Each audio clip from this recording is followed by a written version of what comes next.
Rock and Roll Geek Show 689. Still rocking after all these years. This is the story of my rock and roll butler. This is it, the show that started it all. Often imitated, but never equal. From San Francisco, USA, online since 2004. It's the one and only Rock and Roll Geek Show. With the original Rock and Roll Geek, Michael Butler.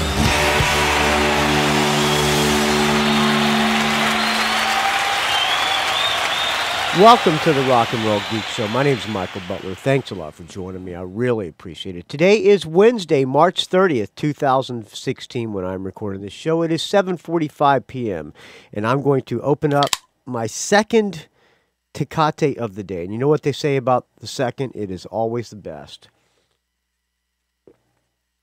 So tonight, I'm kind of continuing what I did on the last episode. Last episode, I said I had a lot of audio comments and things to go through, and I ran out of time. So I'm going to continue that tonight. I'm going to start off with a brand new song from this band called The Treatment. I don't know much about this band. I know they're popular in England. They have a new singer. This is their first album to supposedly to feature their new singer, and his name is Mitchell Ems, I think. And they also have a new guitarist, too. This record is called Generation Me. I have not listened to this, but we are going to hear it together. This is called Let It Begin from The Treatment.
All right, there you go. That was The Treatment. That song was called Let It Begin. That's the first song in the album.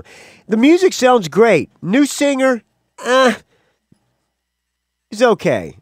I'm not thrilled about that chorus. That being said, I don't think that is the single. I don't know what is the single on the album, to be honest with you. But new singer, he's okay. He's not great. I like the song. It's great guitar tones, rockin' music. The band's looks a little too short hair for a hard rock band, in my opinion. That makes them come off looking a little bit like I don't know, not Limp Bizkit, but they make them look a little bit like a boy band. I guess that's what I'm trying to say. It's okay. I like the music. The singer, it's okay. All right, there you go. Brand new, The Treatment. We are getting off to a fantastic start. Before I thank the donors, let's get right into a continuation of the audio comments here. Hey, this is Dan from Atlanta. Uh-oh. I think this is the guy who said that I should not sing along to the show reviews. I think. Let me rewind it. Hey, this is Dan from Atlanta. The most honest critic alive. There you go. This is based on the most honest critic alive with the worst cell phone connection of all time. Garcia, the song Hello. Okay, but back it up. Here we go. On Robert Garcia, the song Hello. All right, he has a comment on Robert Garcia. I did a listening with Butler for Robert Garcia a long time ago, and supposedly it was Kiss meets Queen meets somebody else. This is what he says here. For like goodbye, stay gone. I'm not doing this justice. Let me back it up here to the beginning. Hey, this is Dan from Atlanta.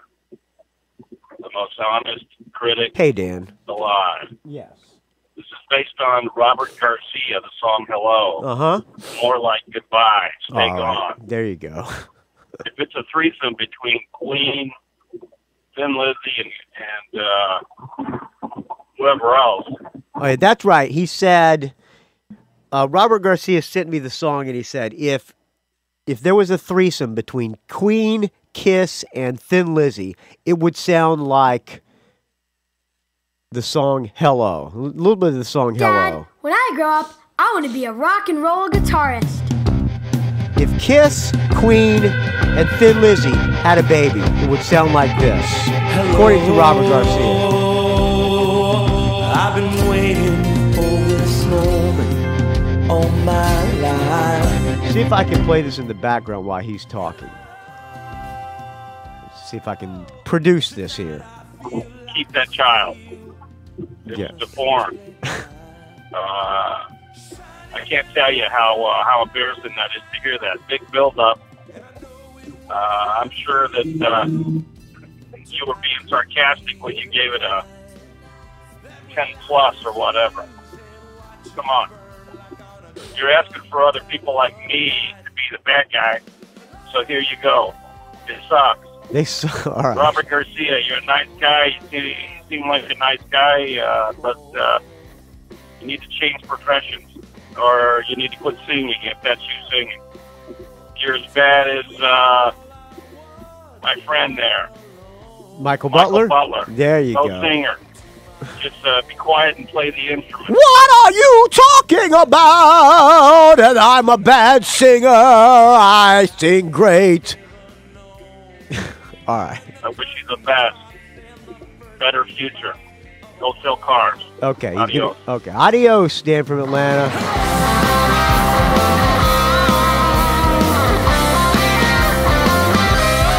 Yeah, I agree. I agree with you, Dan from Atlanta. I don't agree with you on my singing, but I agree with you that Robert Garcia does not sound like a baby of Kiss, Queen, and Thin Lizzy. All right. Thank you, Dan from Atlanta. All right. Speaking of thank yous, I would like to thank people who donated to the show this month, this month. Let's see if we can find something. We can find something in the background. Here in the background, my wife is bathing the new puppy. We just got a new puppy, a little Thieleke, and she's like 12 weeks old. She's shitting and peeing in the house like crazy. Now she's giving her a bath. My wife is a nut. She's a fucking nut job, all right? Don't tell anybody. All right. In the background, how about some brand new Baby Metal? I don't know if I'm down with Baby Metal either, but we'll listen to it in the background. They have a new album called Metal Resistance. Baby Metal is these, there's either 2 or 3 or 4 cute little Japanese girls with super heavy metal behind them. Chiaki loves these girls. All right, in the background, Karate from Baby Metal. Karate.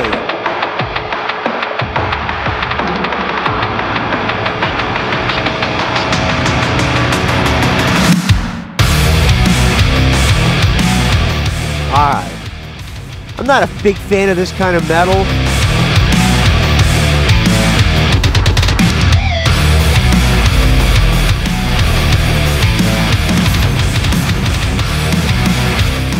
Wait till the vocals start coming in. I'll thank the donors.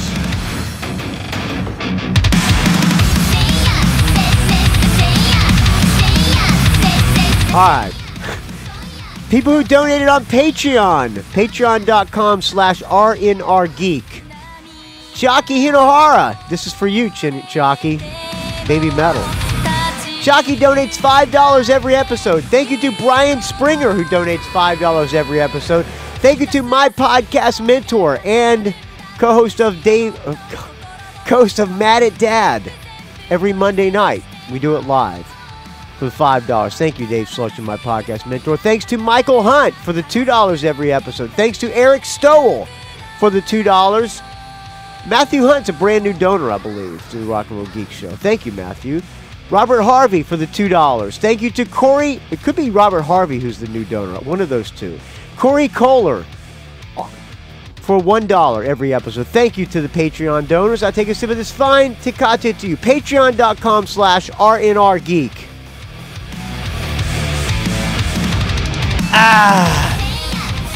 Thank you to everybody who donated on PayPal this month. Michael Mack for the $2, friend of mine and friend of the show. Thank you to Patrick Shanahan for the $20 donation. Thanks to Chris Harrison for the $10. Thanks to Mario Zoth for the $2. Thanks to Paul Fonderie for the $10. Thanks to David Ivy for the $5.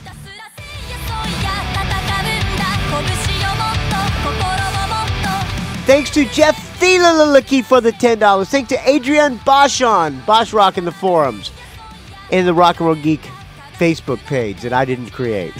Thank you to Kynan O'Meara of Sebas Rockets, who I think reformed. Thank you, Kynan, for the $5. I think he just had a birthday, too. I could be wrong. Probably am wrong about that.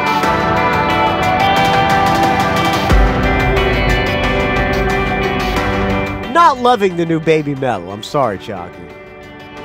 Thank you to...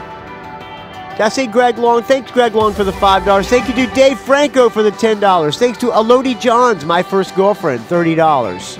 Thank you to Dean Gillispie for the $5. Thank you to James Venners for the $10. Thanks to Willem Morel Van Mourik for the $25. Thank you to Richard Strom for the $5. Thanks to Richard Fusey for the $2. Richard Fusey, I believe, is a new donor as well. Thank you to Dale Roller for the $5. Thanks to Andrew Howell for the $5. Thanks to Jero Carroll for the $5. Thanks to Jason Shepard for the $10. Thank you to Todd Cunningham, friend of the show and friend of mine, for the $10. Thanks to Jeffrey Canaparoli for the $2. Thanks to Lassie Satveghagen for the $2. Thanks to... Not really down with this Baby Metal.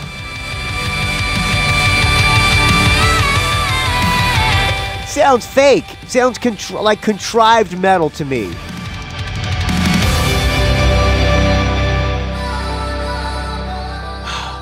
Thanks to Stephen Mascord for the $5. Thanks to Bradley Lisco for the $10. Is there anything else I can find? Maybe see what else they have. GJ exclamation point. How's this one sound? No, it sounds much better. Thank you to Bradley Lisco for the $10. Thanks to John Skiller for the $2. Thanks to Michael Veloria for the $2.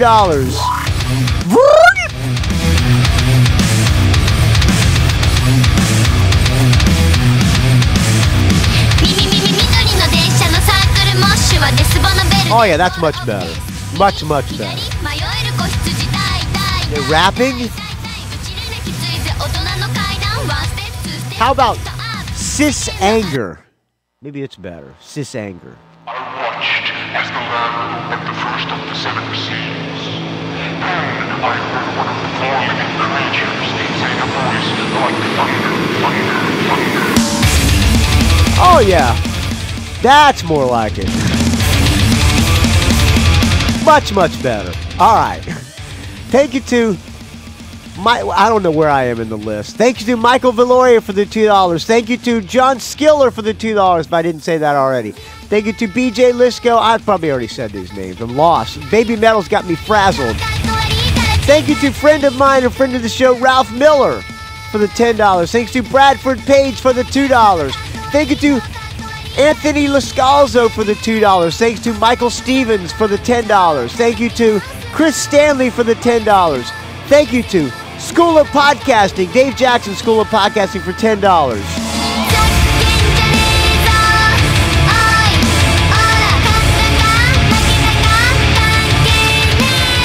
I think they're singing in Japanese. There's a song on here that is in English, I think. Let's hear this one. It's called The One.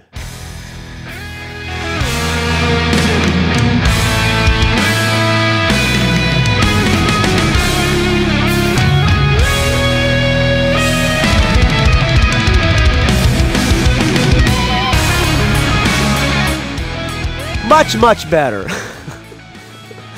Thank you to Anthony Lascalzo for the $2. Thanks to Michael Stevens for the $10. Thanks to Chris Stanley for the $10.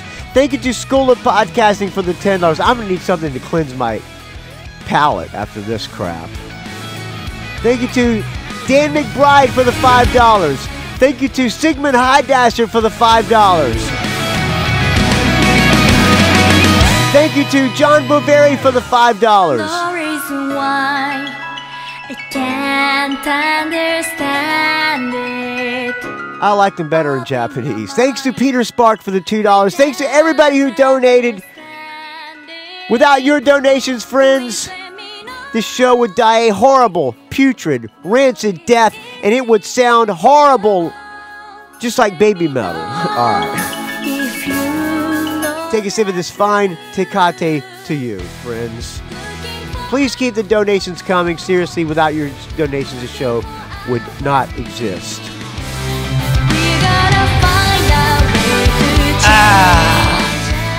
All right, kill it!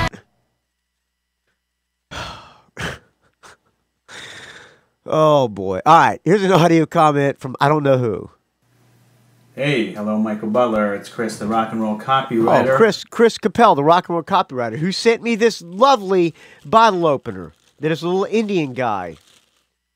Oh, by the way, thank you to Eric, the rock and roll plebe, who sent me a really cool weapon in the mail that was on my Amazon wish list. Thank you, rock and roll plebe, Eric. It's a ninja Death Star in the shape of a cat's head. All right, back to you, Chris.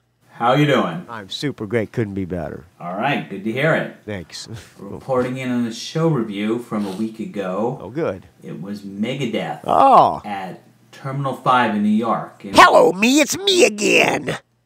A 3,000... Uh-oh, Dan from Atlanta. You're not going to like this. Capacity venue. It's mostly just standing room only on the floor. There are a couple balconies, but I think those are reserved for VIPs. There were 4 bands on the bill. The first one I didn't see. The second one was something like Children of Bodom or something like that. And they were one of those kind of Euro keyboard, growly vocal things. I can't get into those, so I don't know what to say about them. Next up was Suicidal Tendencies with Dave Lombardo on drums. I didn't know and they were good. The crowd was really into them, and it was... All I wanted was a Pepsi! That's all I know of you, of Suicidal. pretty full at that point. They remind me kind of Anthrax. They're kind of thrashy, kind of a little hip hop. They jump around a lot on stage. They played for about 45 minutes. They didn't play the one song I knew, which was... Everybody knows bass player for Metallica used to play in Suicidal Tendencies. Duh. Okay. Institutionalized, I wanted a Pepsi and she wouldn't give it to me. There you go. That's all I know, too. And then at 9:30, Megadeth came on, and they had a really cool stage. They set up a lot of screens, and they had just released an album earlier this year. I did a review of it. Didn't I? Played 5 songs from it. I'm not going to go through all the song lists, but Aww. they played 5 from the new album, 5 from Rust in Peace, which a lot of people want to hear, 2 from Countdown to Extinction, 2 from Cryptic Writings, and 2 from the other 80s album, Peace Sells, and So Far So Good So What. Peace sells, but who's buying? Last one. And they were really good. They have a new guitar player, the guy from South America. Lombardo, isn't it? He was like the best guitarist they've had since Marty Friedman. He really could play. He was one of these tall, skinny guys. He even like Dave looks loves like him. A good guitar player. And the sound was good. The last couple Megadeth shows I went to, the sound was kind of down, but for whatever reason, it was good. They played a 17-song set. There is an 11 o'clock curfew at this place, which I don't know why, because it's right like on the mid-50s on the west side, so it's where all the TV companies are, and the Today Show and all CBS studios and all that stuff is around there. And yeah, I had been there once. I think I was there for Garbage several years ago. But it was a good show, and they played from 9:30 to 11, because he mentioned there was a curfew, and he said he's not going to do a lot of talking between songs. I'm not going to do a lot of talking tonight because there's a curfew and I want to get all these songs in. He doesn't talk much anyway. He does rarely talks, doesn't he? It was good. It was worth it. I'm glad I went, and it was also good because... Did you go by yourself? In the last 6 months, I've seen the Big Four again. I saw Anthrax when they opened for Motorhead in September at Jones Beach, and Slayer a couple weeks ago, and I did see Metallica. I think you know about that one. So that's my show review. It's just short. I'm tired. I'm going to bed. Oh, and one other thing that you mentioned on your other podcast about the river dance. I used to work with a woman. Did I? Back in the days when I had a real job in an office, wore a necktie and all that stupid stuff. And she went to see Riverdance, and she came back all disappointed because she said they had a tap track. That's what I said. That is what I said. Martina and I were there. This was years ago. And I told Martina they have a recording of the tap dancing, because they do like these. It's like Irish step dancing, or whatever, and tap stuff. And I thought for sure they had a tap track, and I was right, huh? And really, the dancers' feet hitting the stage. So you said that you suspected that, and so that's 2 people I've heard that from. So that's the story. It's getting late here. I am going to bed, and yes, I will be in touch about my co-host. And that's it. Enjoy and have a good night. See ya. Yes, I owe the Rock and Roll Copywriter a co-host spot. Somebody else is going to do a. I have one level of donations on the PayPal and on rockandrollgeek.com where you can. It's called a home invasion. I don't remember how much it is. It's either $250 or $500. I think it's $250. A home invasion. Somebody is going to do a home invasion donation. He's going to come over to my house. I'm going to make him and his girlfriend dinner. We're going to have beers, and I believe he's going to come sit in and do a show with me. Which means his girlfriend's going to have to come in the studio with him too. So it'll be that's something to look for. That's happening in mid-April, I think. All right, thank you for that. You too can leave me You too can leave me a show review or audio comment. Area code 706-621-ROCK. Or you can do like Chris Capel did and just email it to me. Record it on your phone and email it to me at rockandrollgeek@gmail.com. All right. Another audio comment from... Let's see this one here. Hey, what's up, Michael Butler? BT Lisco calling here again. Follow-up call from the last episode. I went on a big tirade about Angry Anderson should be the new singer for for AC/DC. Which, by the way, it is now almost confirmed that it's Axl Rose, because there was TMZ posted a picture of Axl coming out of this rehearsal studios in Atlanta, Georgia, and another picture of everybody except for Angus from AC/DC coming out of the same rehearsal studio on the same day. So that is pretty good proof, I think. I know I don't really want to see that, and I don't care. I would pay to see Angry Anderson, but not AC/DC. Yeah, they're coming out of some rehearsal studio called, I don't know. I saw this on Blabbermouth, but TMZ posted photos of it. Not interested. So back to you, BJ Lisco. Do an audio comment via the Rock and Roll Geek Show email, but wanted to give a little bit of a follow-up call here now that it's a few days later. How are you? I hope everything's great. Super great. Could not be here. better. I just wanted to, sort of follow up here once again. Apparently last night, Jim Brewer's podcast this came is all across old news my, at this point. I subscribe to Jim Brewer's podcast. So BJ Lisco, I'm going to give you a little background. BJ Lisco either talked to Jim Brewer or listened to a podcast or something and wrote an article about it and posted it on this website. There's a local rag that BJ writes for, and I think it got a lot of traction. I was listening to it and heard what Jim Brewer had to say. I'm sure, this is all pretty common knowledge among the AC/DC fans at this point, like ourselves. But Jim Brewer's podcast came across. I heard it. I ended up going to the computer, checking Google, seeing if anybody had written about it yet. Nobody had. Nobody had picked up on the story yet. So I compiled, I just compiled a story together, based on what he said on the podcast about the whole situation with Brian and about how he, feels like he got the boot, like AC/DC kicked him out of the band. And so we put that together, and somehow I was the first person to put this story online,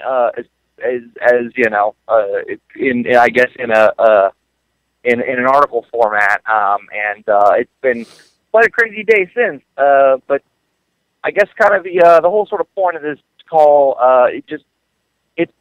Jim Brewer kind of came back out and sort of backtracked on some of his comments off the podcast. I've interviewed Jim Brewer a few times, and I've met Jim Brewer, and he's a really nice guy. He's a very honest guy. And I just wanted to comment on, obviously some people are saying, oh, this is bullshit. And, Jim Brewer is, always a stand-up comic. What does he know? Jim Brewer is very close friends with Brian Johnson, and I completely believed everything he said on the podcast. He sounded very sincere. Having talked with Jim Brewer and met him, he's a very nice guy. He's a very, he's a very honest guy. So he backtracked the day after this whole story kind of hit, but he really didn't need to. He has no reason to. He really has no reason to, to feel bad about. Other than the fact that he probably wants to stay friends with Brian Johnson.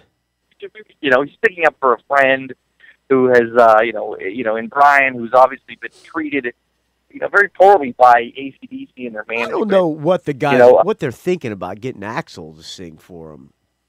Just doesn't seem like a good fit to me. And do they really need Axl to sell tickets? I don't think so. But what do I know? As we discussed, on a old podcast, the Youngs are a pretty business-oriented family, and it's pretty ruthless. And this, unfortunately, seems like it's another example of that. I can't believe that they're doing this to Brian. But again, they are the business-minded family that they are. They are the clan. In every bit of the sense that Jesse Fink described in, his book, The Young. And, I just wanted to, again, leave another comment here just saying how sad I am that it's come to this for AC/DC. I do not want to see them with a new singer, as I think, I can't imagine unless it's Angry Anderson. New singer.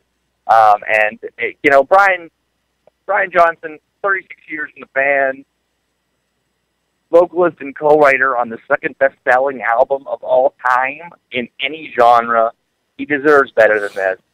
And, I really hope that this whole, social media outburst causes, or makes Angus and, an HDC management. I'm sure Angus doesn't read Facebook or Twitter, does he? I doubt it. Think their position. I don't know that they're going to. I don't think he gives a shit what anybody thinks. Seems unlikely that they're going to. But, if anything could come out of this whole kind of social media storm, it would be wonderful if they, actually tried to work out something with Brian to, finish out at least this tour. If they want to go on after that, fine. But at least let Brian finish this tour and, let him say goodbye to the fans and give them, I can't see Axl as a permanent replacement. So maybe they're just going to hang it up after these dates. Let him have that right off into the sunset, really. So, anyways, Michael Butler, I'll let you go, my friend. Sorry for the kind of stuttering start to this, and I'm rambling a little bit here. It's late at night. It's been an extremely long day after this article has gone viral.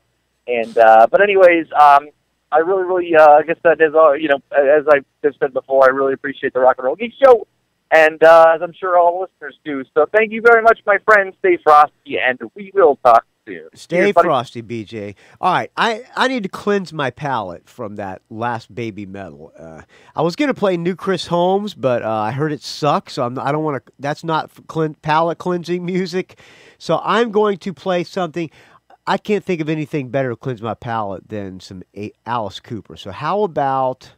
You see, I just now put all my Alice Cooper back into because my iTunes crashed. So, how about something from School's Out? This.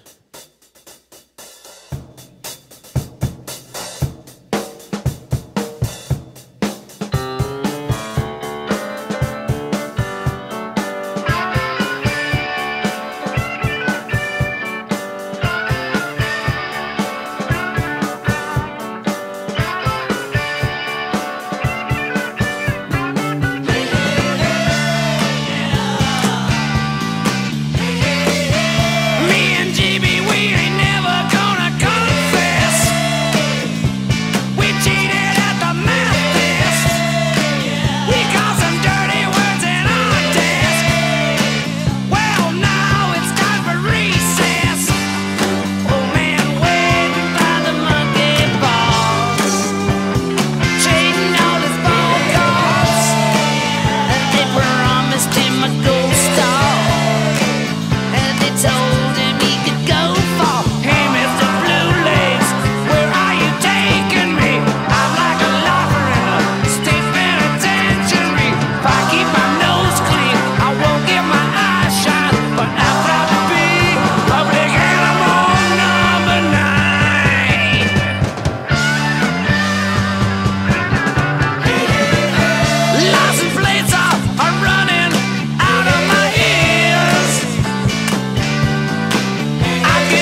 There you go. School's Out. That is a masterpiece. Those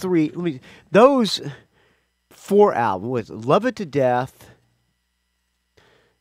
Killers, Killer, School's Out, and $1 Billion Babies. Those four albums are just four masterpieces, man. But you don't need me to tell you that. All right, one more audio comment left over from last week. And I don't know who this is. Hey, that buzzer kind of scared me there. I wasn't prepared. Hey, I'm driving on the road, and that's what I do for a living down here in Little Rock, Arkansas. Hey, Little Rock, Arkansas truck driver, if that's who you really are.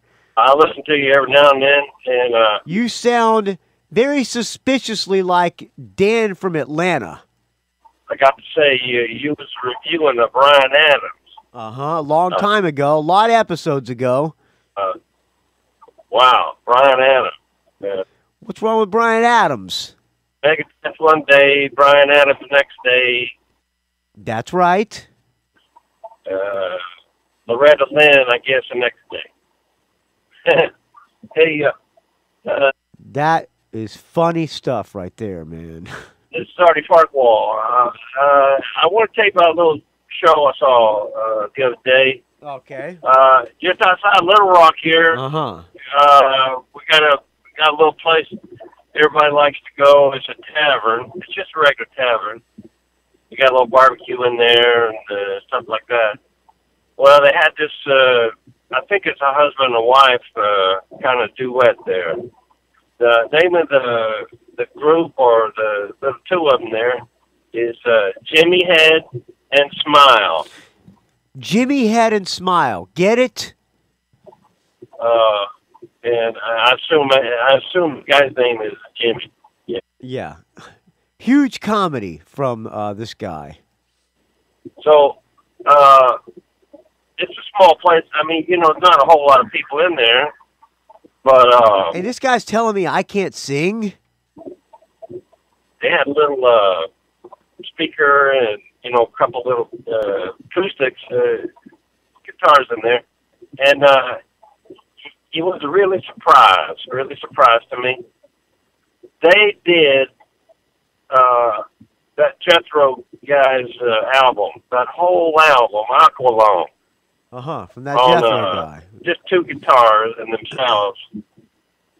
And, of course, it's too long for me to stay for the whole thing. I had to get to work the next day. So can't give you the first-hand review on the whole thing, except to tell you that I started out. You know how I know this sounds suspicious like Dan from Atlanta? Because the cell phone quality is just as bad as Dan's. Pretty nice, pretty good. Of course, I don't know much about that Jethro guy. But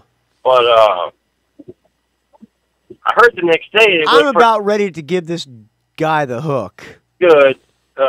It went so long, people wound up just, renting floor space there and sleeping, and they paid the tavern kind of like, motel rates. So the owner of the place pretty happy about it.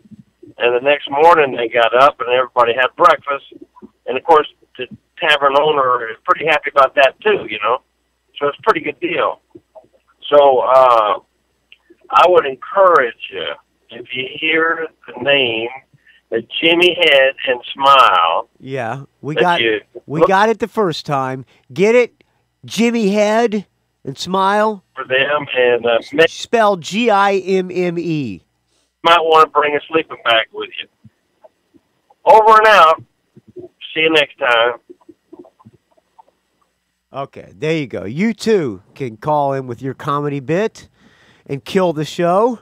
Area code 706-621-ROCK. Make sure if you call in with a comedy bit, make sure your cell phone connection is like the worst possible connection so that you can really bring the show to a screeching halt. Thank you. Area code 706-621-ROCK. I don't have anything else after that one. I apologize, friends. This show was a tanker. A tanker. What's a tanker anyway? You want to hear a little bit of the new Chris Holmes? Let's hear a little bit of, since we're going down the tubes. Here's an email from. Where's the email from?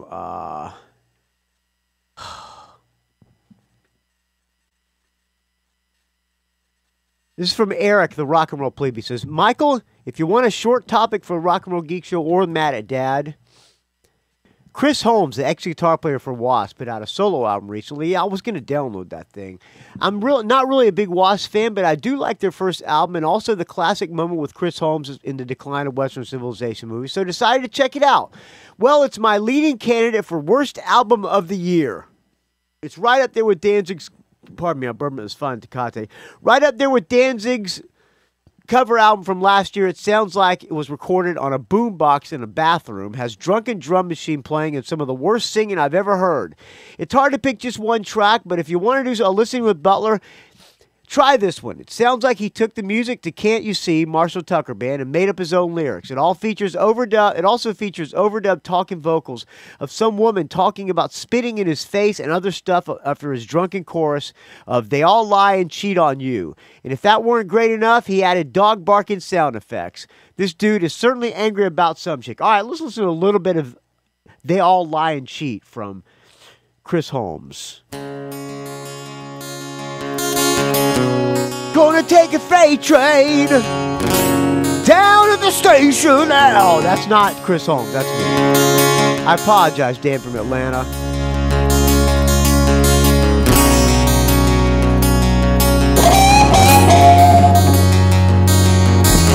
Yeah, direct ripoff of Marshall Tucker.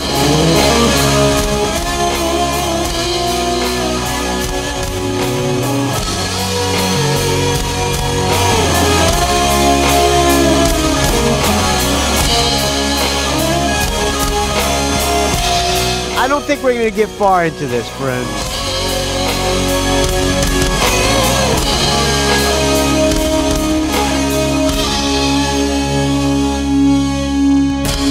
Should've known better. Fuck, what can I say? Young, dumb, and I wanted some. Wouldn't listen to anybody anyway. Pops done told me, son, listen to me. Don't trust that damn witch. Only in time you'll see.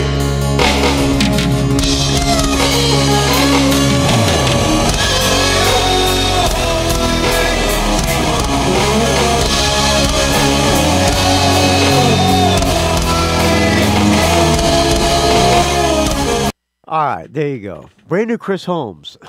All right. Thank you for tuning in, friends. I'm going to close out now. Thank you. rockandrollgeek@gmail.com. This has been a complete fucking train wreck. I apologize, but what are you going to do? I don't think I'm going to charge the Patreon people for this episode. Fuck it. If you want your money back, I'll give you money back. I'm going to charge you for it anyway. Screw it. No, I'm not going to charge you. Patreon donors, I'm not charging you for this episode. Let's close out with a brand new song from a band called The Las Vegas. Find me at rockandrollgeek@gmail.com, rockandrollgeek.com. On the Facebook, it's R&R Geek. On the Twitter, R&R Geek. Find me on the Instagram, rockandrollgeek. Don't ask. And that's enough ways to reach me. I apologize, friends. We'll talk to you next week. Here is a band called The Las Vegas. This song is called Bloodthirsty.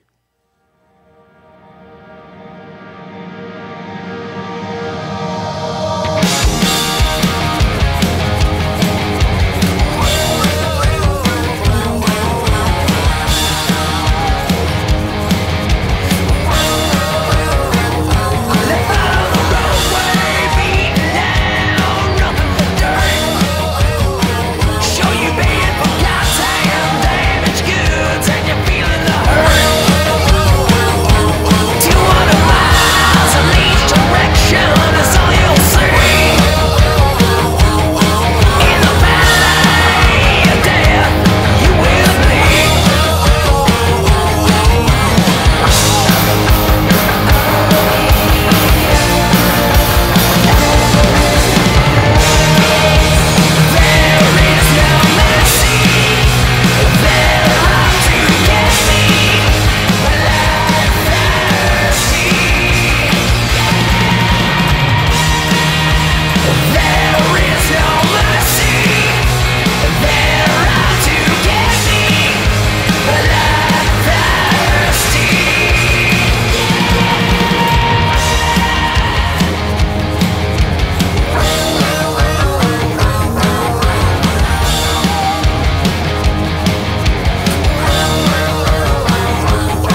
It's a rock and roll geek train wreck.